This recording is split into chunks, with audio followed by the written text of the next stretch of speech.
How to add someone on WhatsApp.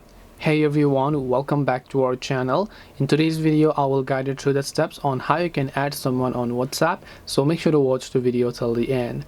Now you have to understand that WhatsApp actually uses the contacts from your phone's contact app. So if you have added them as a contact and if you have their phone number, you'll be able to add someone. If you don't have someone's phone number and they don't use WhatsApp, you will not be able to add them at all.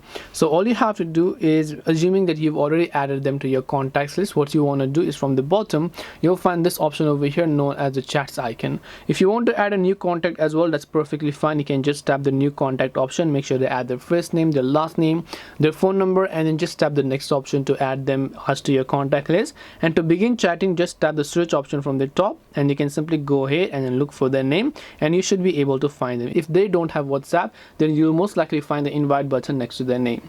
So hope this video helped you. If you have got any questions, then feel free to also leave them down below.